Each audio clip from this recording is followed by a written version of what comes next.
Hey, y'all. Welcome to Cornbread and Roses, one of the only socialist podcasts in Alabama and the most unprofessional podcast in the land. Oh, my goodness. We're getting some feedback already. That shows you how professional we are. All right. I think I got that fixed. And we got Red Mike on one of the mics. Hello, comrades. We got a special guest tonight, Tabatha Isner, a very busy woman for sure.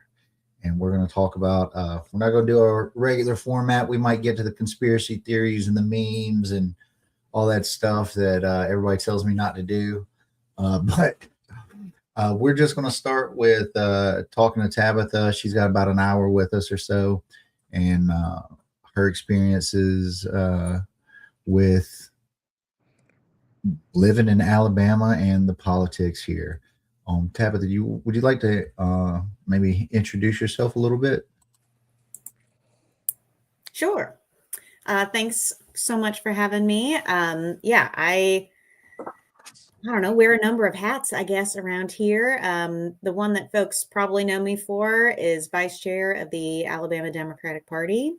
I have also worked a variety of places. I ran a foster care agency in Selma for a while, and I do a lot of foster care and child welfare work as a CASA volunteer. And my background is in public policy, specifically early childhood education, childcare, workforce development, affordability of childcare, those sorts of things.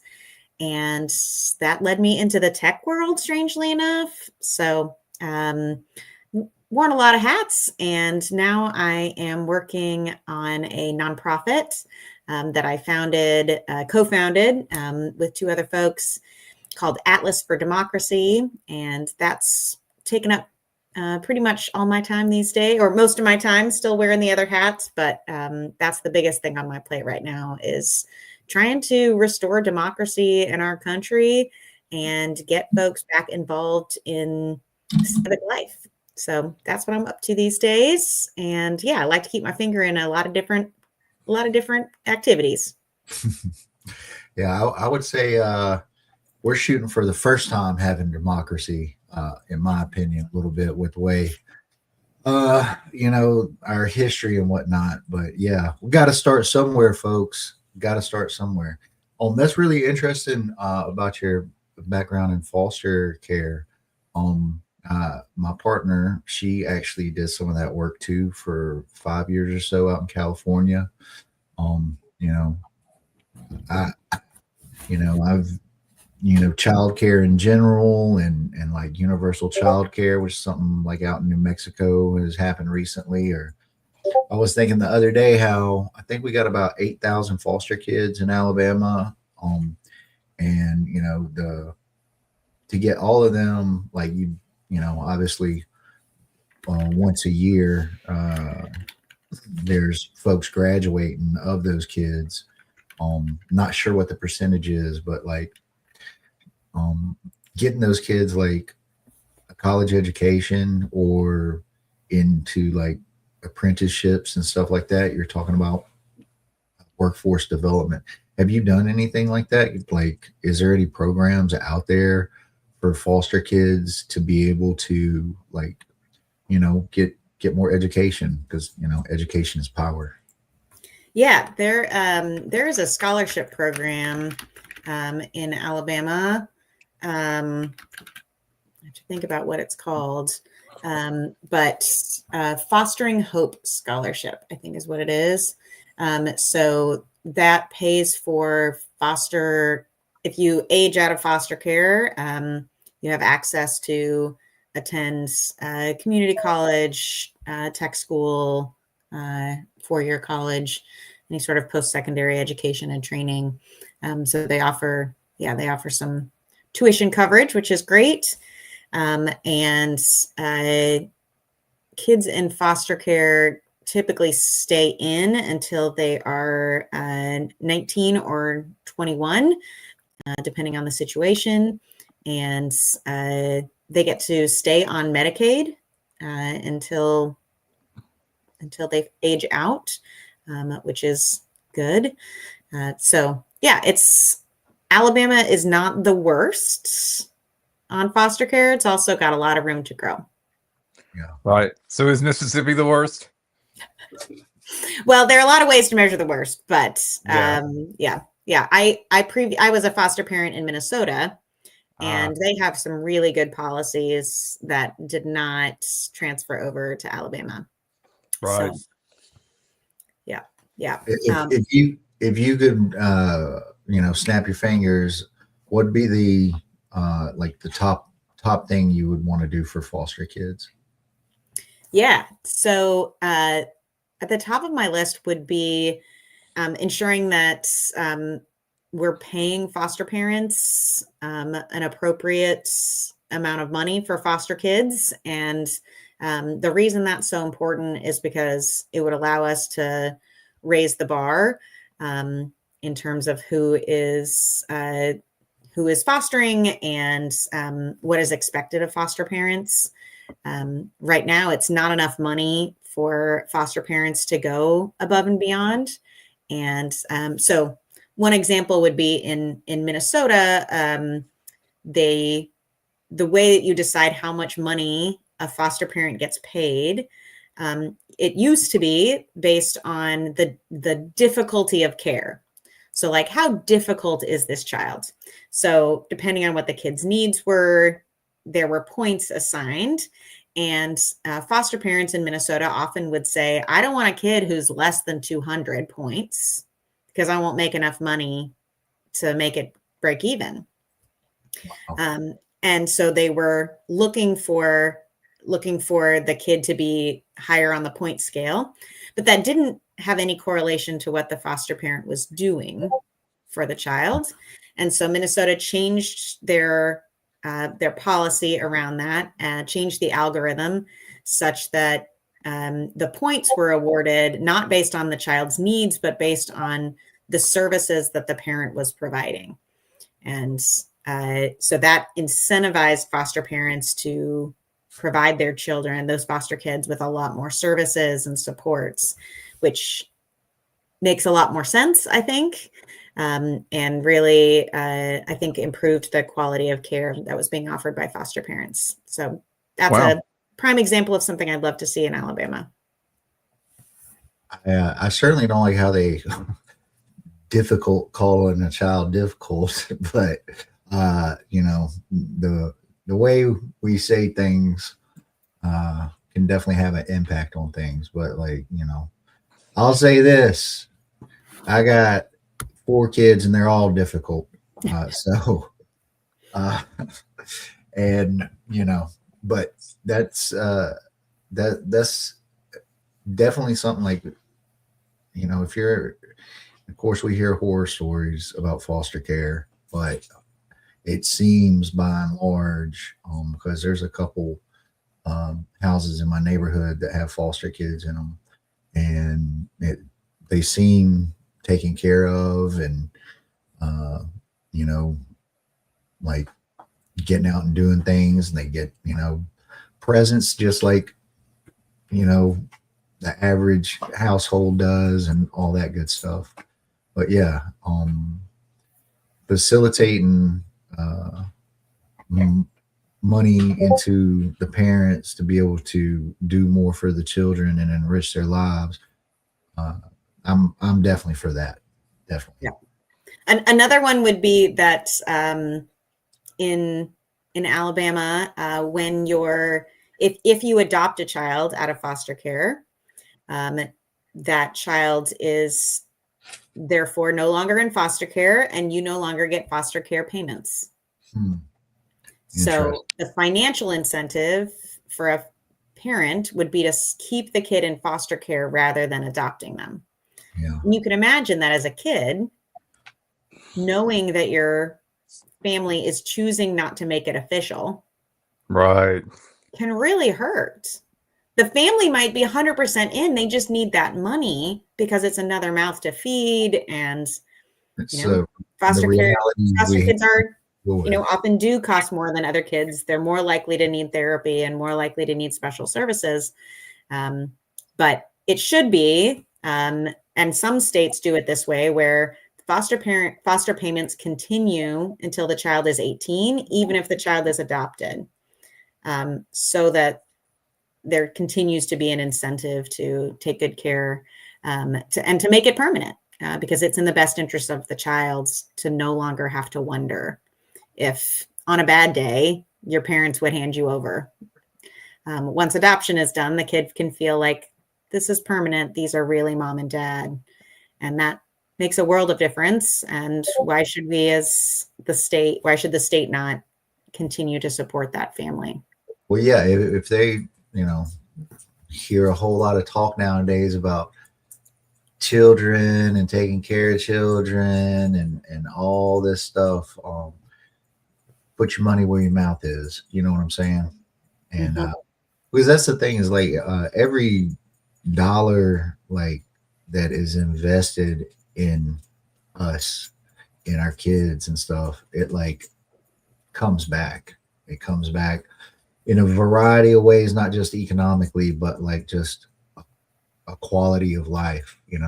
We often look at like the GDP and as some great indicator of the quality of life we have here in the States. And we're sitting at like, there's a article I read the other day that to live in the US, you need 100 and something thousand, and most 70% of folks are below that. So, but yeah, absolutely. We should. Well, and early childhood education, that's why I got started in that field, was that the return on investment, is really phenomenal. So there aren't a lot of things where you can expect, with social programs, the return on investment is not always a great number. But it's very clear that when you invest in early childhood education, a child who gets a high quality early childhood education experience is more likely to be, in addition to all the emotionally healthy, less likely to need therapy, more likely to be employed, more likely to be paying taxes, more likely to get a college education, more likely to, like, all of those standard, boring statistics, like the return on investment is phenomenal. So it saves even if you look only at the taxpayer dollars, it saves the taxpayer like a huge amount of money. It's like for every dollar in, of course, people debate what the exact amount is, but it ranges between, for every dollar you put in, you get $7 back, or every dollar you put in, you get like $14 back. Wow. Typically, if we can get back $1.20 for every dollar we put in, we feel pretty good about it. So to put in $1 and get $7 back in returns for the taxpayer is phenomenal. And that's over the course of the child's life. Is bizarre. What was that? Right. And that's over the course of the child's life, right? Like there are positive benefits that continue, like not just in childhood, but as an adult. Yeah. Wow. Because so much of our development happens in those early years, getting off on a good start, you're less likely to need tutoring in elementary, middle school, high school, because you were well prepared for kindergarten. Like just getting on the right track to begin with is so much smarter than letting people get in a terrible situation and then trying to bring them back. It's just so much more expensive to catch children up or bring people back from the brink of a disaster, or from a disaster. Just so much cheaper to prevent those things. Same thing with, other policies like homelessness. So much cheaper to help someone stay in the home they already have than it is to get them rehoused after they've become homeless. But we have this sense of like, we have to punish people for their bad mistakes. So like they need to suffer for a while before we help them out.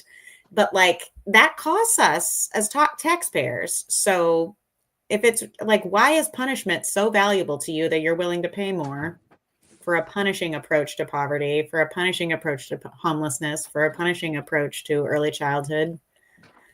Just bizarre. It's also bizarre to think about wanting to punish kids for what exactly? Like it's bad enough wanting to punish the unhoused, but like wanting to go out of your way to punish children and deny them food and the other things they need just seems especially cruel to me. Yeah, the cruelty is the point. Yeah, that whole ounce of prevention, a pound of cure. It certainly, that saying certainly stands on that. But so you said that kids in Alabama, they can actually stay on medical for up until 21. Kids in foster care are on Medicaid automatically, and they can stay on Medicaid until they age out of the system. Okay. And because I was under the assumption that like folks aged out at like 18. So that it's not exactly as clean cut as that. Yeah, by federal law, states have to pay for Medicaid coverage for youth who aged out of foster care all the way up until age 26. Oh, that's a small blessing right there, or a big blessing, really. Yeah, it's huge. It's such a gift. I'll tell you one funny story. So when I was fostering, my foster child had a medical situation while we were visiting my family in Mississippi.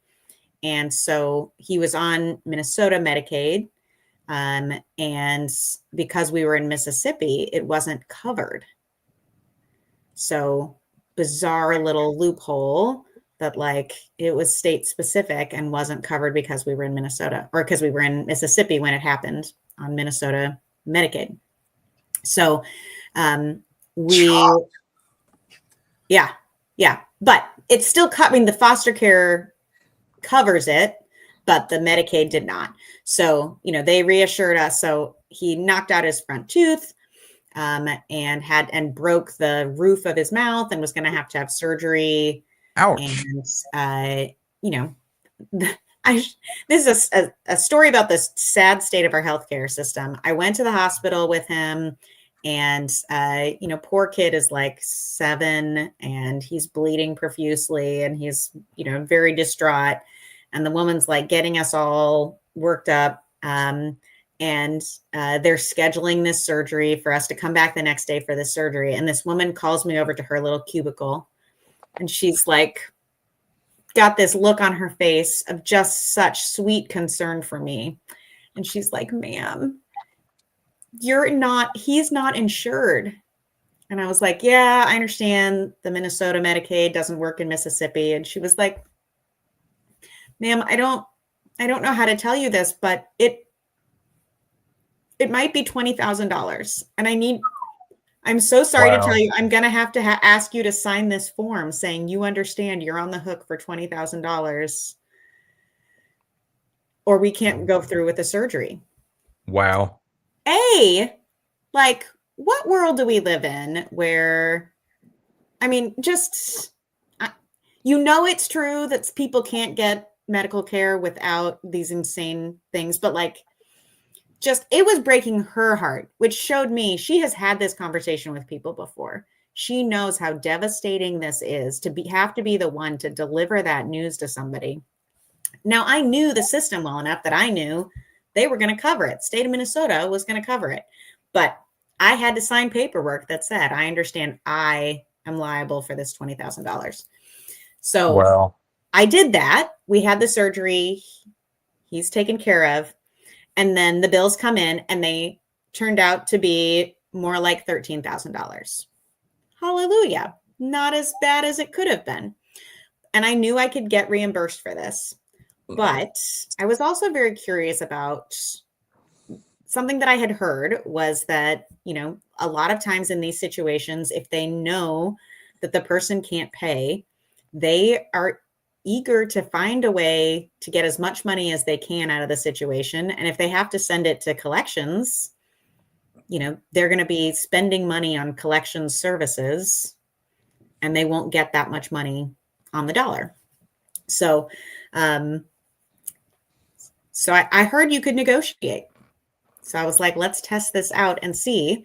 And so I called the hospital and I said, I understand that you have this $13,000 bill and you can put us on a 10-year payment plan and hope that we pay this, or we could work something out today. And this woman, I thought she was going to say, lady, who do you think you are?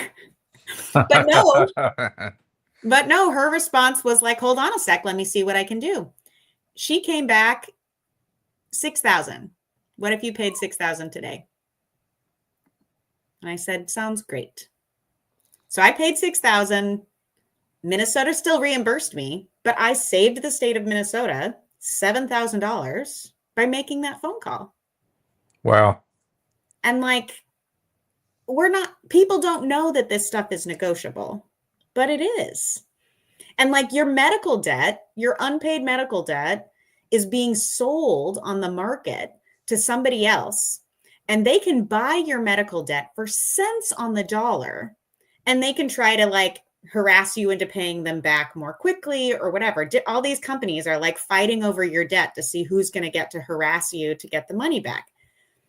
Why can't you just buy your own debt for 5 cents on the dollar? If somebody else, some investor can buy your debt for 5 cents on the dollar, how come you, the person with the illness, cannot buy your debt for 5 cents on the dollar?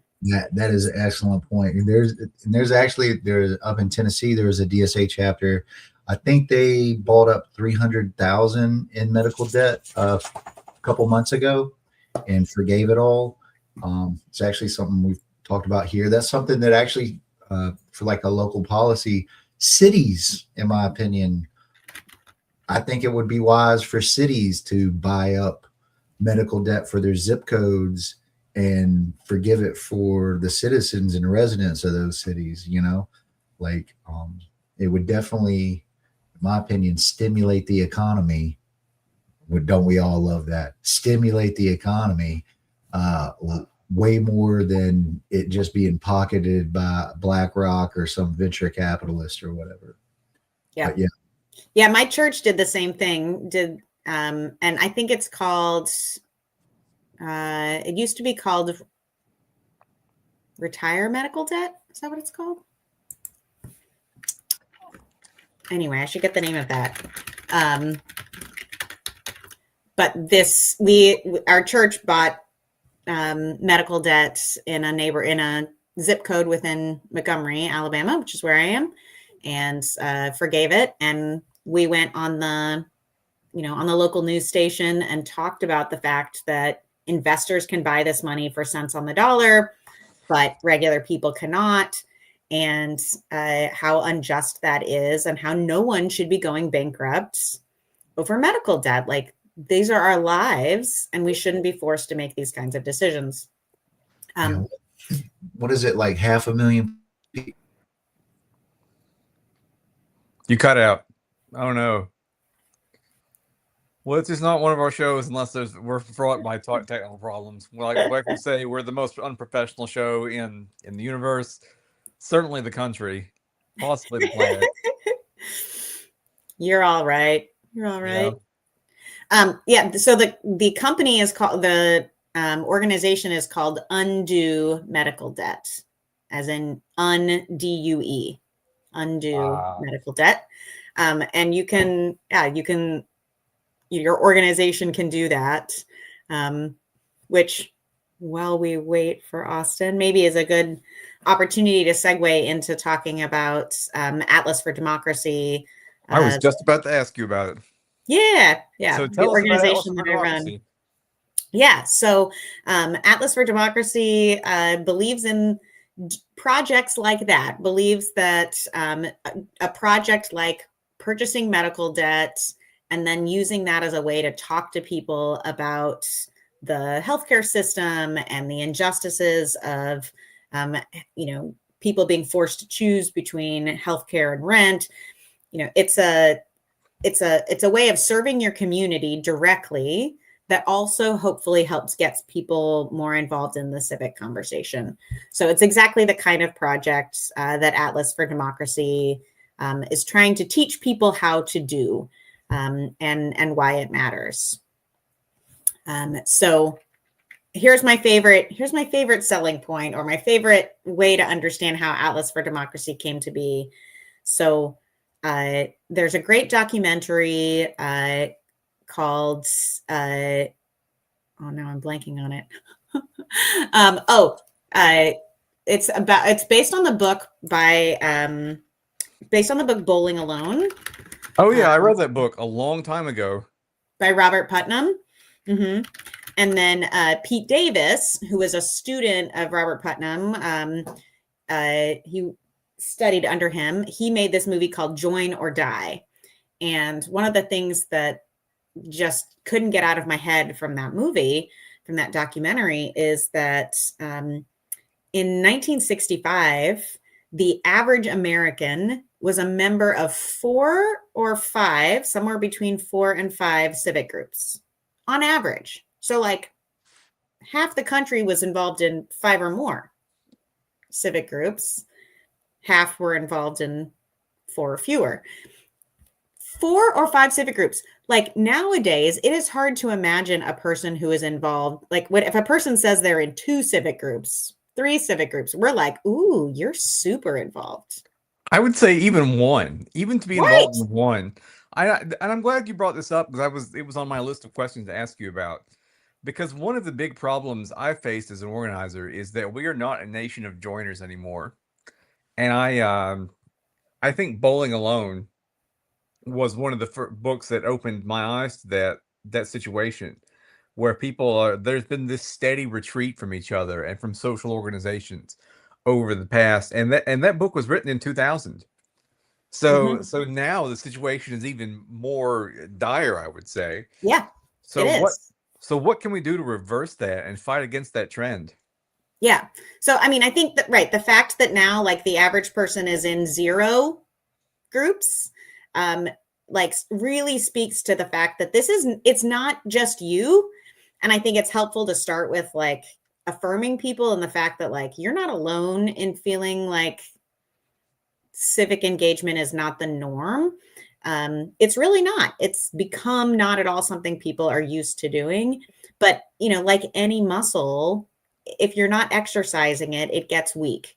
And so the reason we have such a hard time organizing people and getting people to do this kind of work is because not only do they not have much experience, but like no one around them does either. And this has been on the decline since the 60s. And so oftentimes like your parents don't even have, aren't training you in on what it's like to be a citizen of the state, an actually engaged civic participant. So this is about changing our whole culture and returning to a sense of ownership. But like really, when we say democracy, what we're saying is the people are the bosses. The people are the ones making the decisions. The people are empowered, and all major changes throughout American history have happened because the people took seriously their role as the leaders of this country, rather than leaving it to politicians. And we've just gotten into this habit of thinking like professionalize. Everything else in life has gotten professionalized. Nobody knows how to do anything themselves anymore. You just call a professional to do it for you. And the same thing with our civic life. We have handed over the entirety of our civic life to these professional politicians. Right. Who don't seem to know what they're doing very often and aren't doing the best job when it comes to delivering for people who aren't donors. So, but yeah, and so I think it's interesting the point you bring up about how I think it's true that people tend to do what people around them do. And if nobody in your life is involved in these organizations, you don't have that model for that kind of behavior. So, right. And I think it's very easy to get caught up in moralizing and think, oh, they're just too bad to be involved and they don't care and they're apathetic. And I think that's wrong and counterproductive. Yeah. And I think people think that being involved in 4 or 5 civic organizations sounds crazy. It's like, no, but I have things to do. And right. What I think what we don't understand anymore is that this used to be fundamentally what community was about. Like the difference between a civic group and a community group used to be none. It used to be that all sorts of organizations were also involved in civic life. And now we've created these divides where people are not involved, and they're not only not involved in civic groups, right? They're also not involved in community groups. If we accept the premise that they're separate things, which I don't think we necessarily need to do, but people are less likely to be members of bowling leagues, less likely to be members of choirs, less likely to be in book clubs reading novels.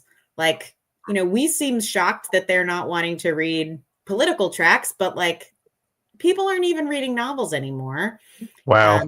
They don't have that. There's not that community.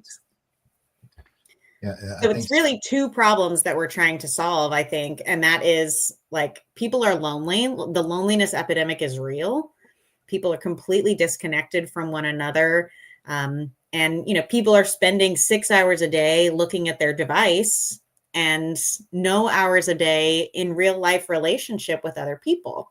Like, we can flip that. So solving the problem of loneliness is one thing. And then the second problem is the problem of a society where our civic life is virtually non-existent and our institutions are crumbling as a result. Like, we're not, we have a completely dysfunctional Congress and a completely dysfunctional justice system. And I think a huge part of it is that we're not taking responsibility for that as citizens. Wow. Question here from Butterbean. Good to see you, bud. Hi, Tabatha. I'm curious if you might talk about some of the barriers people might face at the moment with being a part of these civic groups. Yeah. So I think, we feel very busy. And I don't mean to say that we're not. People are working, people who are working multiple jobs, who are working odd shifts, are finding it very difficult to do anything outside of work, which, go back 150 years, go back in time. Like, we've been making progress on this issue. We've gone from a 7-day work week to a 6 to a 5. We've put in place these protections to try and make sure that work is only one part of your life and not the whole thing.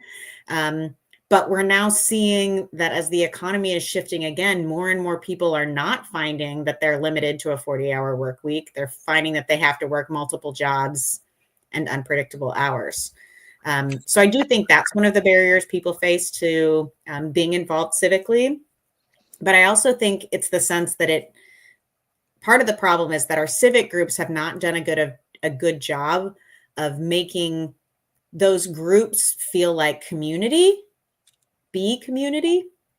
rather than being a chore, an additional job. I think for some people, it feels like I got off work and now I have to go to my second job where I sit and listen to a boss talk at me and I'm not feeling productive. I'm not feeling we're getting stuff done. If we want people to be engaged in civics, we have to make them feel a sense of community, a sense of purpose, a sense of efficacy, that they're doing something that matters. Like, we can all find an extra hour in our week to do something that makes us feel effective and also known and loved. Wow, those are powerful points.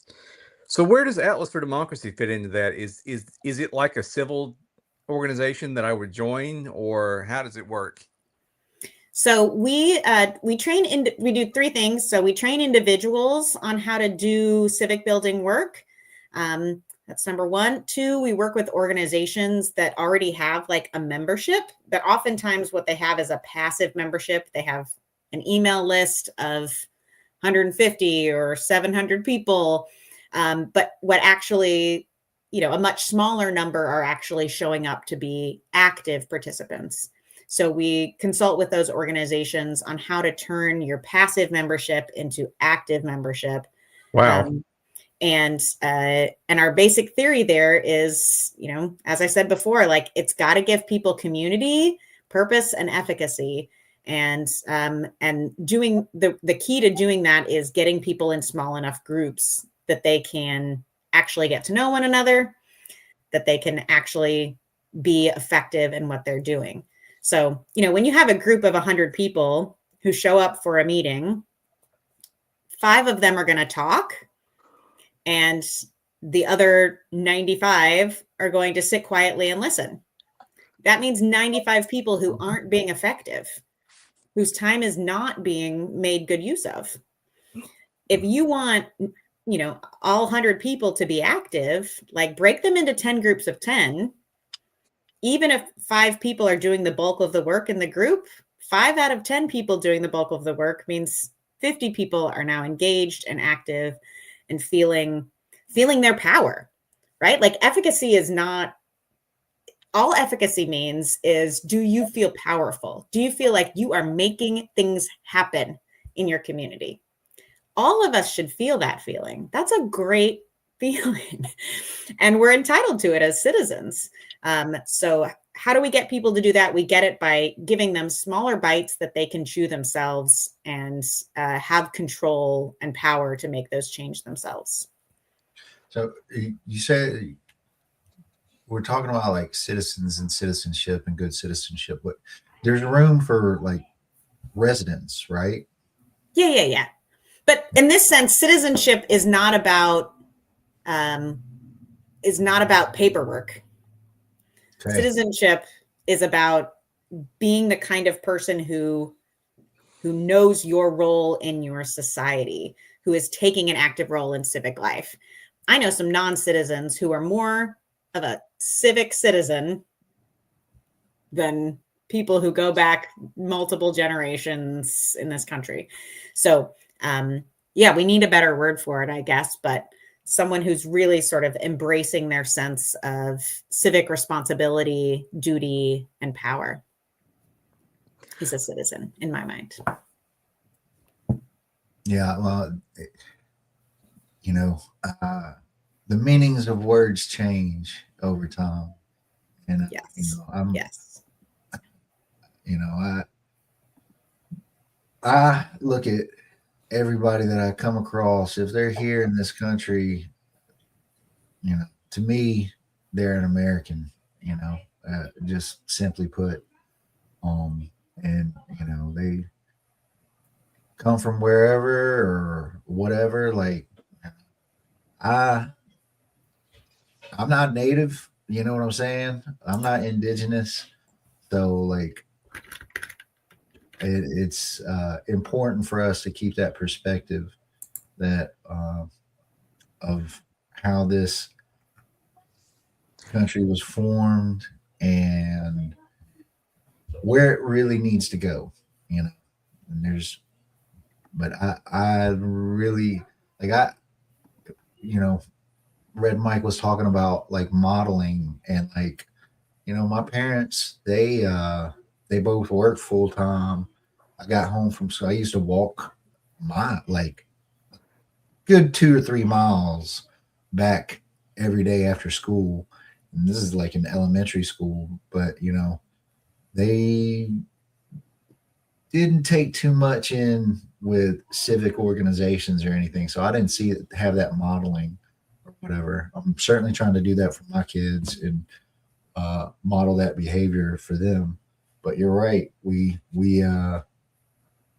if you don't see somebody do things, you often don't even think about what's possible, right? Mm-hmm. So how long have y'all been stood up for? We started in June. Okay. I think really got going in June. So we've been working with, we graduated our first cohort of community builders who were trained in our model of using small groups to develop civic muscles and a sense of community purpose and efficacy. And we are working with 4 organizations that have a passive base of membership that are looking to turn that into an active base of membership. And hoping to grow more as time goes on and work with additional partners. And I should say the third thing. So we work with individuals doing cohorts, training cohorts. We work with organizations that want to make their base more active. And the third thing is that we are encouraging people to dream big about bold reforms for our country, because over the course of our country's history, we've made amendments to the Constitution to make our country better. And typically there would be a little burst of energy, and then 10 to 30 years would go by and there'd be another little burst of energy, and we'd pass a few more constitutional amendments. And until now, we never went more than 30 years without passing at least one constitutional amendment. So this has been the longest dry spell that we're in now of not passing any constitutional amendments, not moving our country forward in major ways, not proposing and pushing bold reforms.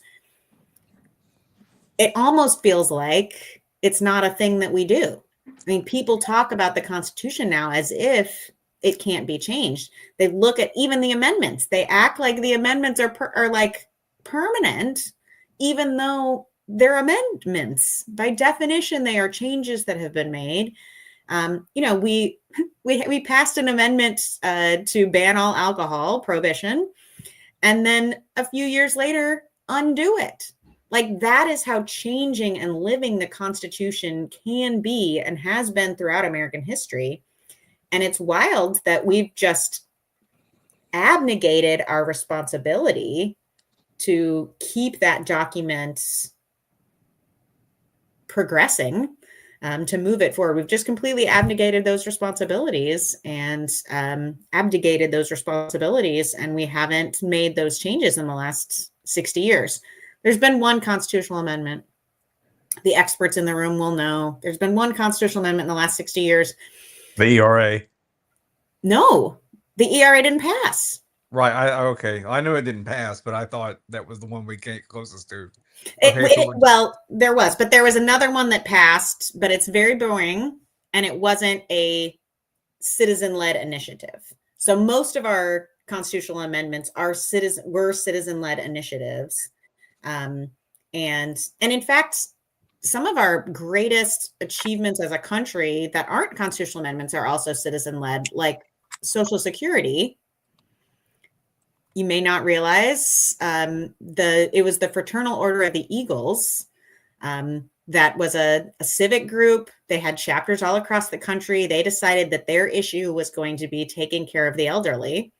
So they started setting up these little local insurance funds where people would contribute, and then they would use the contributed money to take care of elderly folks in their community. And they were making it work on a local voluntary level, and got to the point where they were like, this is what we need. We need a program for Social Security for the elderly. And they petitioned for it across all of these different states until finally Congress and the president made it happen.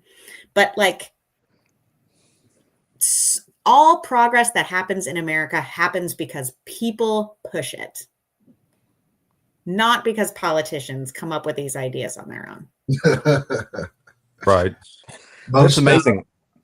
Go ahead. I was going to say most of their ideas is about getting pay raises, but go ahead. Oh yeah, no, I had no idea the Eagles played such a role in the development of Social Security. That's very fascinating. Yes. That's certainly very inspiring. And yeah, like it's amazing to what extent our leaders aren't leaders. Like, they react to what public opinion is. And I've seen that. And one of my formational issues was the fight for LGBT rights. And when I was in high school, everybody looked at you like you had a third arm if you were in favor of such things. And then seeing it become the mainstream opinion over the course of my life, and seeing politicians like dance around it, and like they weren't leading on the issue. They were sticking their finger in the wind and seeing where everybody else was. And then once it became safe to do so, then they were on board. So, and I think that I keep trying to replicate that model for other issues, whether it's Medicare for all or what have you. and get to that point where it's bubbling up from below instead of expecting to elect somebody and then have them champion it. Right. I always go back to the fact that they are our representatives. They represent us. They're not our leaders. Yeah, fair enough. Like they That's just, it. you know, if we're idiots, they'll be an idiot too to keep their job. If we're apathetic, they're going to be apathetic too. If we're cowards, they're going to be cowards. Like, but if we're out there boldly saying we can make sure that the elderly don't live in abject poverty, like at some point they, you know, they do respond to their incentive structure too. Like they keep their job when they effectively represent us. So let's make them change. That's an excellent point. I will never call them our leaders again. Like they're our representatives. They should be almost like just transferring the will of the people. You know, they're like in a, I don't know, a policy automaton, but they're not. They often most of them are all in the pocket of corporations for sure. We got several questions here from Butterbean. One of them is, so to push our leaders most effectively, are there best methods that Atlas uses that are the most effective for change? Yeah, so we really think that the more getting people engaged in civics is the key, and that the method that works best is to get people small enough goals that they can actually achieve them and have fun while doing it. Because again, if it's not fun, then it's just a second job you have to go to after your first one. Like, so it's got to be something that serves your soul, gives you the warm fuzzies, all of that, gives you community. So, it's funny. One of the things that we see happening when we work with folks is that very often people get excited about change and get excited about, civic life, and they come up with an idea that is quite large. So one example would be someone who we're working with who's like, reparations. That's my project. I want reparations. Fantastic. I want reparations too. Yeah. But 10 men in one location are not going to make reparations happen. Right. What they can do is experiment, start building those muscles, right? Like, you don't go to the Olympics and weightlifting if you've never before done that. Like, you got to build yourself up and work up to having those muscles. So one example that we've given is, so imagine that you get a group of 10 guys who want to do reparations. And we say, okay, one of the things that we know is, let's think about examples of how our community is seeing racial injustice happen. And one example that was brought up was the way that snow plowing is done. This is in a northern state. The wealthier neighborhoods are plowed first. The poorer neighborhoods, the more Black neighborhoods, are plowed days later. It's unjust. It's an example of an ongoing system of oppression, an ongoing injustice. So what if these 10 guys made a plan that anytime it snows more than 12 inches, we're going to text each other and we're going to meet at 6 a.m. in that Black neighborhood, and we're going to shovel snow until we have to go to work. Maybe it's an hour, maybe it's 2 hours. That's what we're going to do. And along the way, we're going to meet people in that neighborhood. They're going to say, what in the world are y'all doing here? Before long, someone's going to say, this would be a lot easier with a snowblower. Can we get some money for a snowblower? And they can start raising some funds. Pretty soon, somebody will say, hey, listen, if you'll give me a shovel, I'll do my part. The people in the neighborhood are now working in solidarity. it starts with these small actions, and then it doesn't take all that long before some other folks join in. And now you've got an army of guys who are showing up every time it snows. And now that army of guys can go to the city council meeting and say, listen, we're tired. We've bought 16 snow blowers. We've got 65 guys who go out every time that it snows. But how about you just plow the streets more equitably? Yeah, literally the snowball effect. Literally the snowball effect. Wow. Yeah.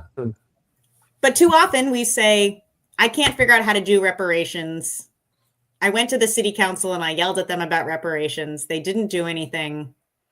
I give up. Yeah.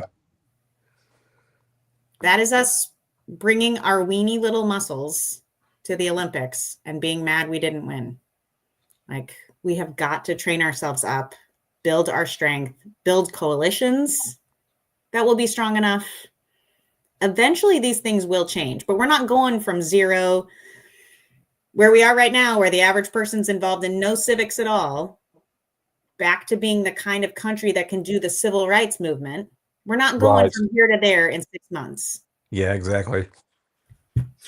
Yeah, I constantly preach, consistency, grit, and a long-term view on everything, because if you just look at history, it always takes a long time to get these big lifts done. It just does. Like, even if you look at revolutions, those things built up over decades or even hundreds of years and then lasted years and years and years. Like, it's not, people need to, like I said, be consistent, have grit, and think long term, which is very hard for people to do. But getting what you're saying about getting that low hanging fruit, getting some wins, action inspiring action. Totally on board with. Those are the best practices right there. You named them better than I did. I love a good story, so I always tell a story, but that summarizes it well. Another one that I will say is, in terms of like the length of these projects, like the women's suffrage movement, right? Seneca Falls Convention was 1848. There were 400 people present.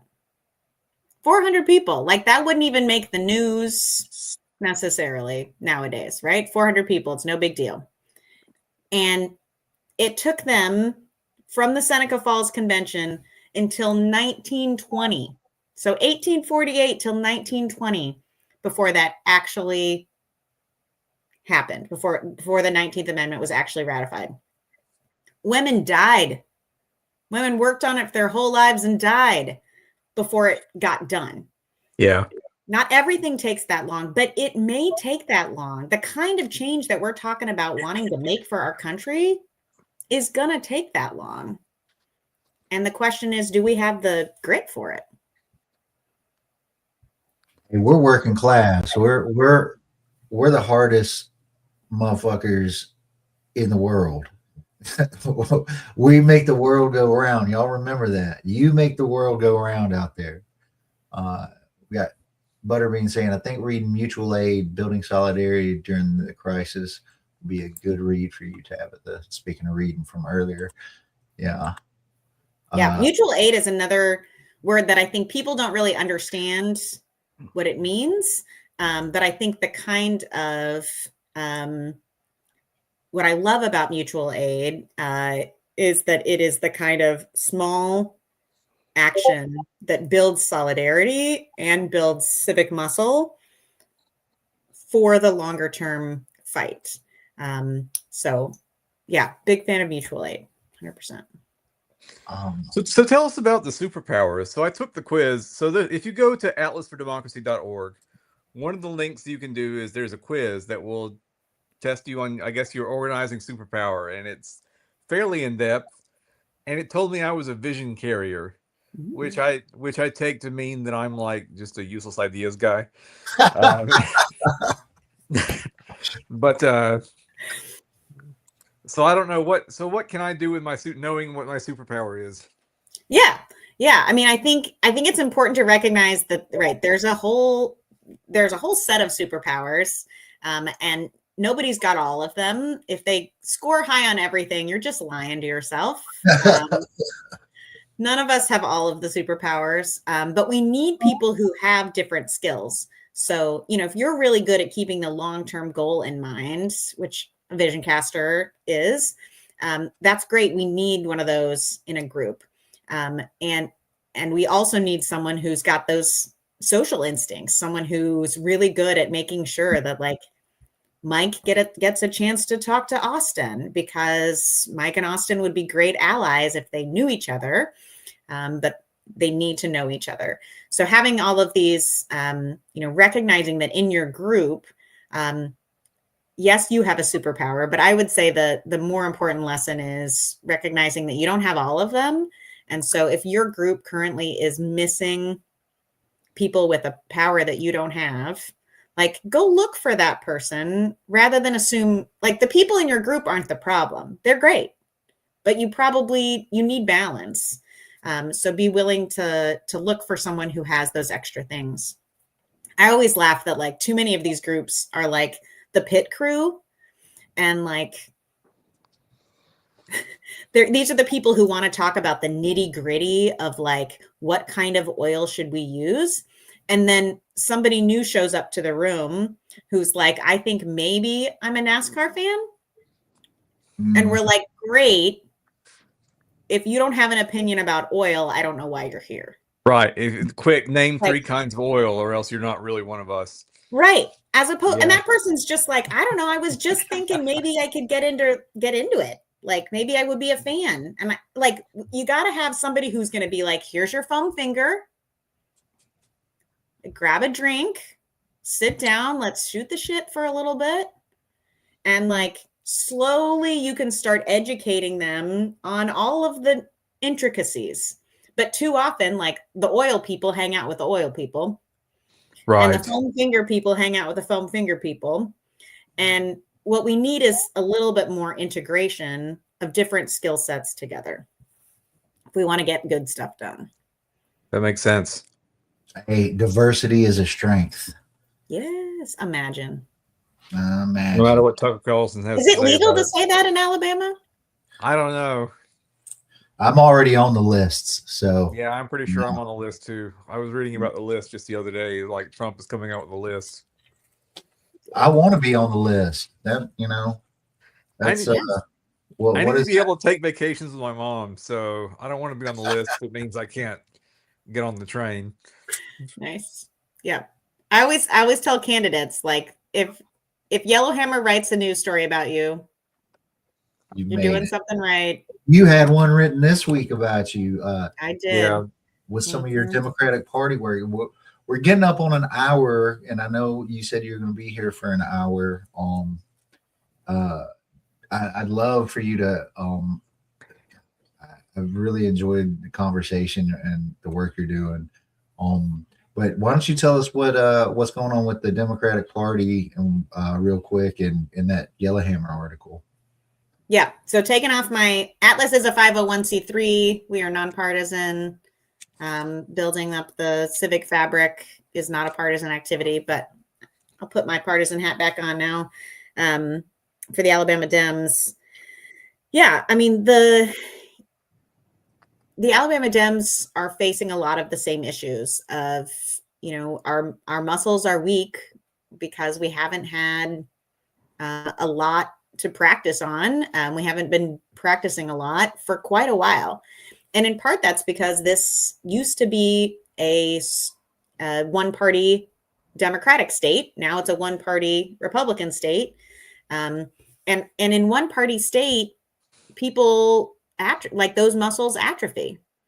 So, Alabama has this problem that it to a certain extent, it doesn't matter who's in charge. If it's a one-party state, like, things are going to go badly here.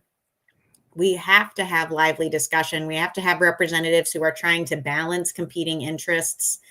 We need a two-party system to be functional in order for civic life to thrive. So in that sense, the work is very related. But I'm excited, for the Alabama Dems. I'm excited to see that we're going to have, I think, a good slate of candidates. We already are setting some records. So this is the first time in a long time that we've had a candidate in every congressional district across the state of Alabama. Wow. And many of them have primaries. So multiple candidates running. And we have multiple candidates running for U.S. Senate and multiple candidates running for governor. And, we're going to actually have a pretty full ticket. And we've still got another 6 weeks of recruiting. A lot of people show up in the last few weeks. So I'm excited about that part. And, it's so important right now, in part because it's so important to have candidates right now, in part because the times they are changing. People are feeling it nationally that there is trouble afoot, and that this pendulum has swung far too far in the direction of fascism, and some things need to swing back. So even people who aren't willing to call it fascism are a good number are recognizing that things have gone too far. And so we're seeing the Democrats are overperforming by 10 plus points across the country in a variety of different elections. My favorite is the Georgia Public Service Commission. 2 seats flipped on the Georgia Public Service Commission in November. And I think it really speaks to the fact that people are seeing it even more clearly when it comes to something as specific as utilities. Like, I should not pay this high of a rate for my utilities while somebody else gets filthy rich. Right. That is, people get that. A lot of people aren't ready to talk about socialism, but they do understand. They're not ready to talk about taking down capitalism, but they do understand that it's wrong that these utility companies make a killing while people can't afford to heat or cool their homes. Like, people get it when you get down to sort of the nitty gritty of utilities. And so I'm really hopeful that that's an area where we'll see a swing this year. Nice.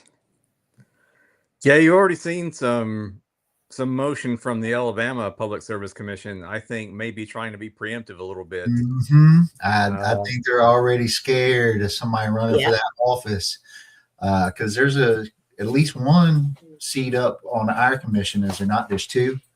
Yep. And I do believe there might be a working class candidate that pops up on that ballot. There might be. Mm-hmm. We shall see. Yes. So yeah.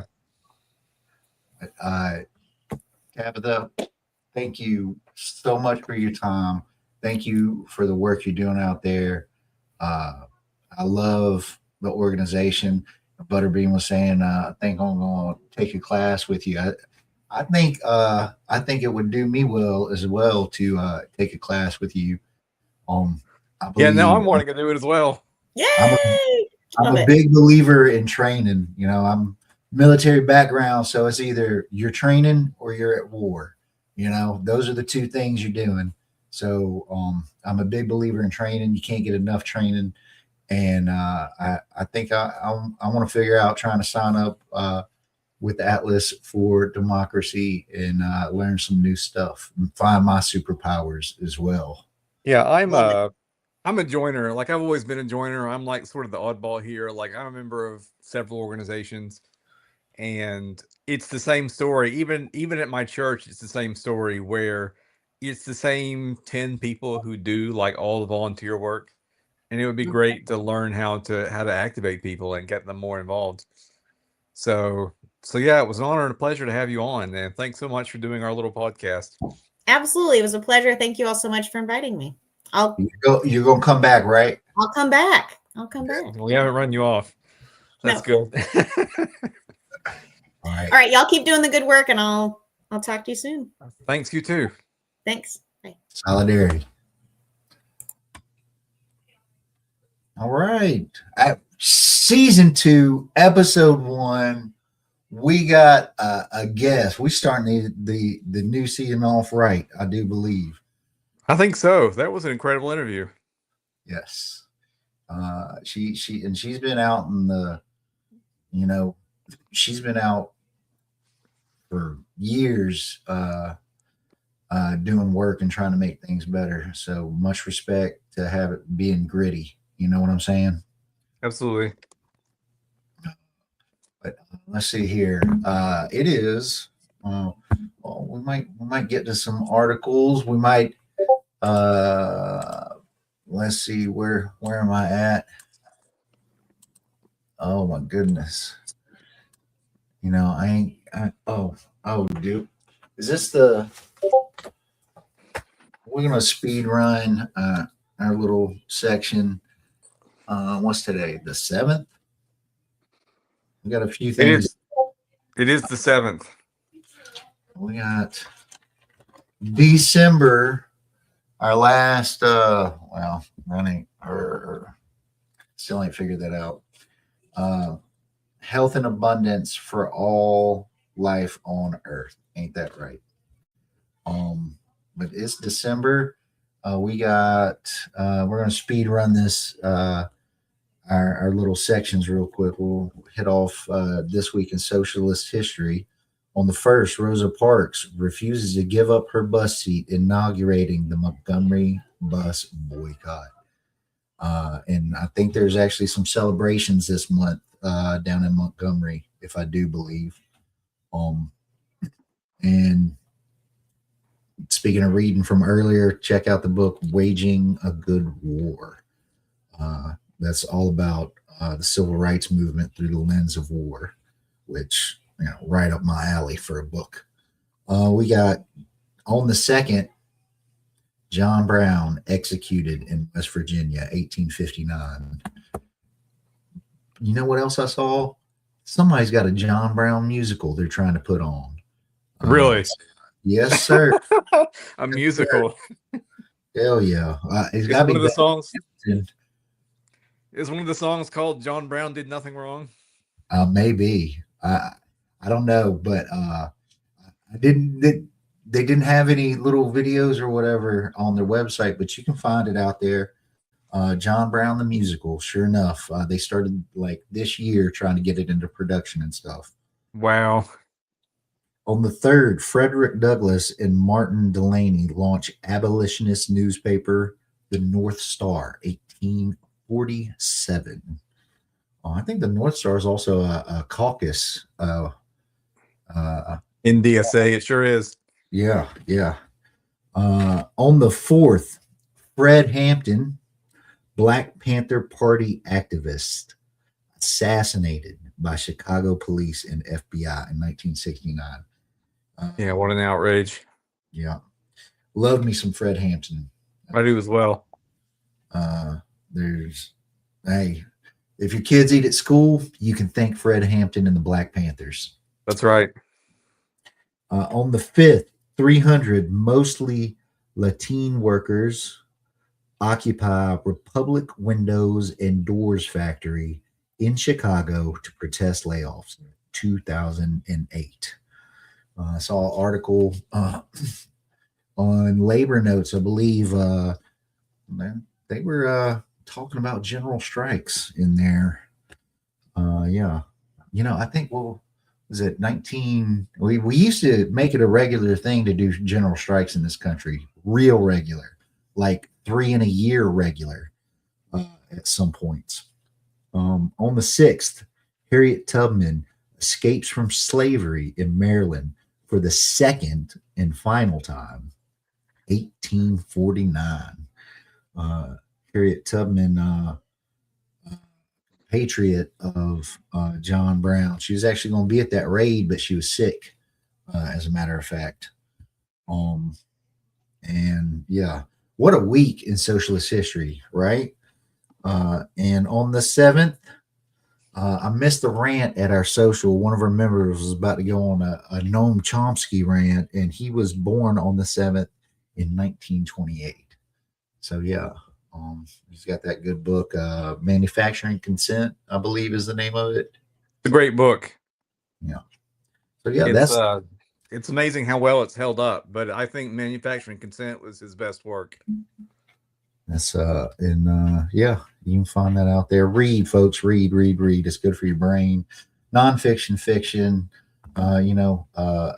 Einstein attributed a lot of his um, scientific discoveries and whatnot to actually reading fiction, science fiction as a child. So read. It's fundamental. Also, let's see here. Where are we at? Can I make this happen? Let's see here. We got a few. Let's see here. Where are we at? Window. There you go. Boom. Yeah. Homeland Security relaxes species requirements to join ICE. Got a giraffe with a helmet on. There you go. Yeah. The Onion just prints the news here lately. It does. Well, they're definitely using dogs out there on folks. Yeah, that's unfortunate. So on point. We got here a 19-year-old college student on her way home to surprise her family for Thanksgiving was detained at Boston Airport and later deported to Honduras to fight a federal judge's order blocking her removal. This is the part I really like. Meanwhile, the former president of Honduras is serving 45 years in prison for drug trafficking and says he wanted to shove the drugs right up the noses of the gringos while flooding the United States with cocaine, gets a full presidential pardon. Both are Honduran. Only one is a criminal. Got Call of Duty removes streamer's skin after homophobic comments. Onion up here, Anarch Onion. The punishment is a bit medieval, but I appreciate the enthusiasm, as do I. Folks, don't lose your sweet whimsy, but girl, also do not lose your political rage. That's right. By the way, this is what your AI girlfriend looks like without makeup. Yep. Don't have an AI girlfriend, folks. No. Or boyfriend. Or boyfriend. Or non-binary partner. Just don't do it. I don't know if they got NBAI. That seems something that would be too woke for them. Yeah. Got my crush has this flag in her bio. Can you please tell me what country this is? Very nice. It's Switzerland. Actually, I don't know what that flag is though. I couldn't identify that one. But I'm embarrassed. So I'm Ace and Arrow, and I'm embarrassed that I don't know all the flags. How you I don't know all the countries. I don't know all the states anymore. I think I used to. I used to know that song. That thing don't happen no more. I definitely don't know all the flags, but I do know that ain't Switzerland. I'm pretty sure that's the lesbian flag. Gotcha. Oh yeah, that would be definitely on point with this. Although I think orange and pink, I'm pretty sure that's the lesbian flag. All right, let's see. And last little one right here. Time for your annual reminder that according to A Christmas Carol, Bob Cratchit makes 15 shillings a week. Adjusted for inflation, that's $530.27 a week, $27,574 a year, or $13.50 an hour. Most Americans on minimum wage earn less than a Dickensian allegory for destitution. Certainly true. And on to the conspiracies. 5 of them. We got a new lady showing up in these conspiracies, but we got Michelle Obama using the auto pen while Biden's asleep. Patrick Byrne fella. We've got another. So we got Michelle in number 1. Number 2 here we got that the Biden White House says that even though the paper he is reading says he approved the use of the auto pen, that he actually didn't approve it. Someone else forged his approval. More of the auto pen bullshit. And then this is the lady. I ain't heard of her, but she's in all these this week. Mila Joy. I think this was during his, like he had like a 4 hour tweet fest where he retweeted like 130 different tweets or something like that. But yeah, approve the use of the auto pen for execution of all the following pardons. Things. This is about being, official and all that, even though I think the auto pen thing has been around for like 60 years. Also, I don't understand why the auto pen's a problem. Like, you signed it with the auto pen. Okay, so what? Who cares? Yeah, and Trump did that in his first, whatchamacallit, as well. Yeah. So now we had Michelle, and then Biden, and then we're back to Barack. This one is the director of national intelligence tells the public Obama committed treason. The president, Trump, is your president. You can 100% know we will see his military tribunal.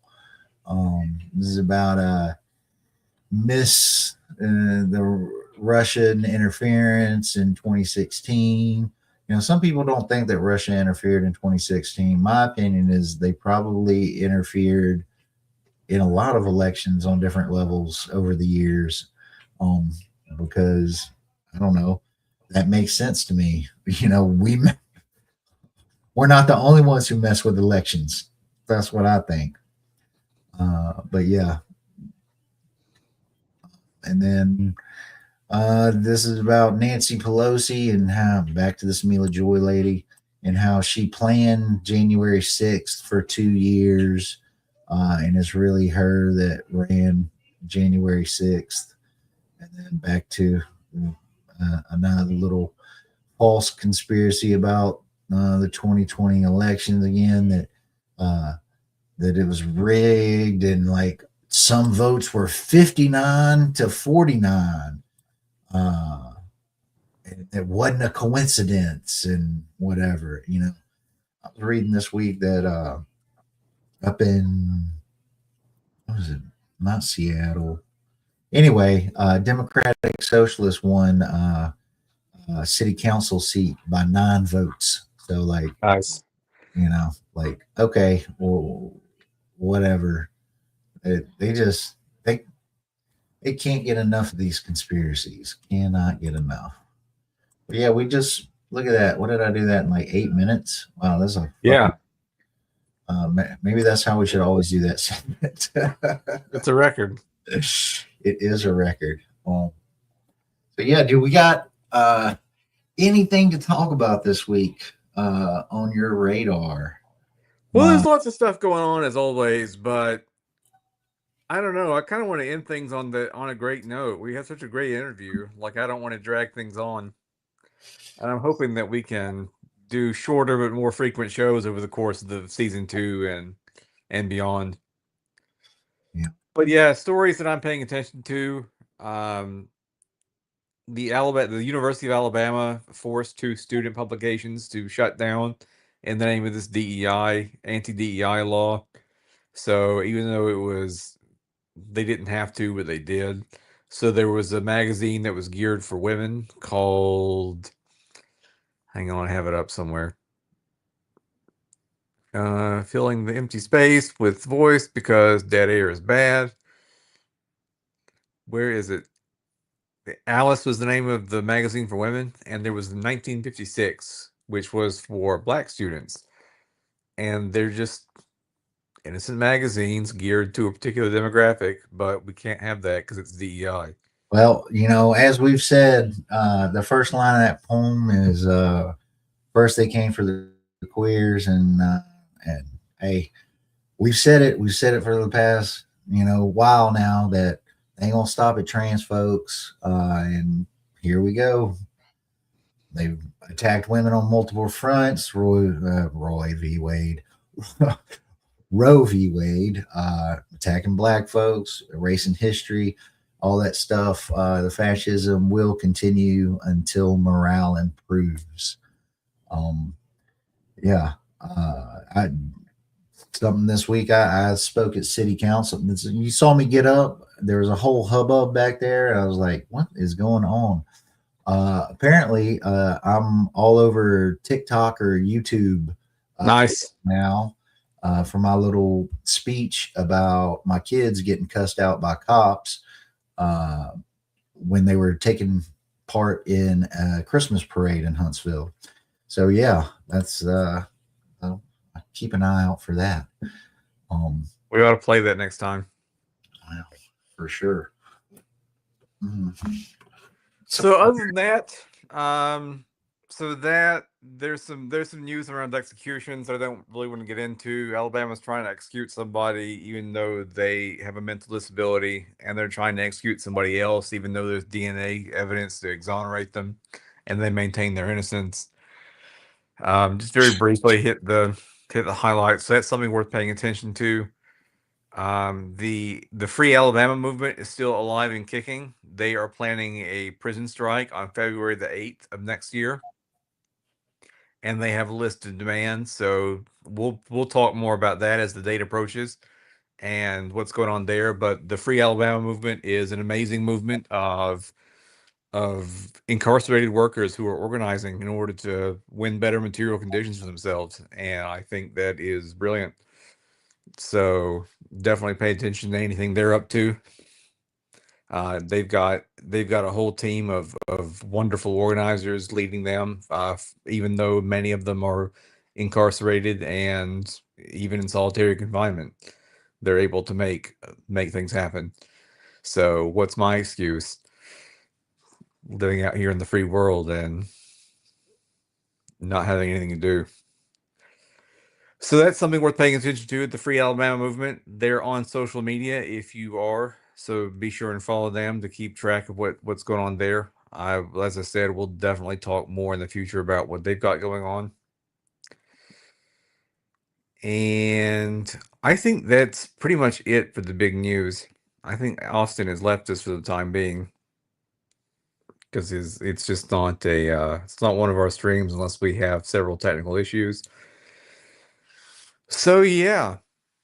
I don't want to belabor the point. As I said, for the next season, I think we're going to try to go for more frequent shows, but shorter in time. So there'll be a little bit quicker listens. I noticed that a lot of the YouTube videos that I watch and listen to usually don't go far beyond 20 minutes or so.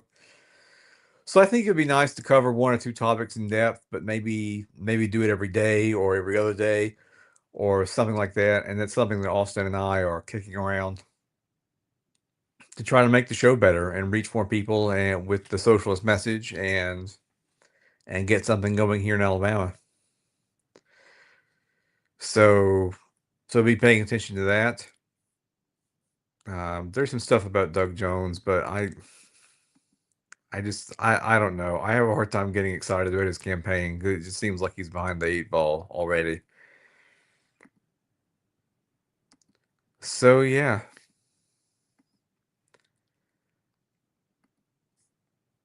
Well, I think that's pretty much all the news articles I wanted to hit really quickly. We'll cover things in more depth and be back to our regular format next week, probably, unless we get another great guest on. I'm super excited about the Atlas for Democracy after talking with Tabatha, and hopefully you are too. AtlasForDemocracy.org. Be sure and check it out. And yeah, as we say around here, all the power to all the people. We the people break our chains together. Solidarity forever.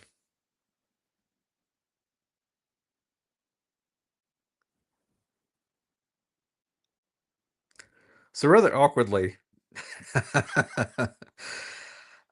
I don't actually have the permissions to end the stream. Only Austin can do that. So I'm just going to sit here until he returns. But there might be a lot of dead air because that's the end of the show. It's like announcing your departure and then just sitting there.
Hey, sorry for that.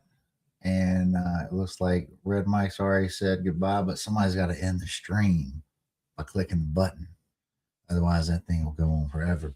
Got to spend some time with the folks, Indivisible folks, on Friday. They were collecting hats and jackets and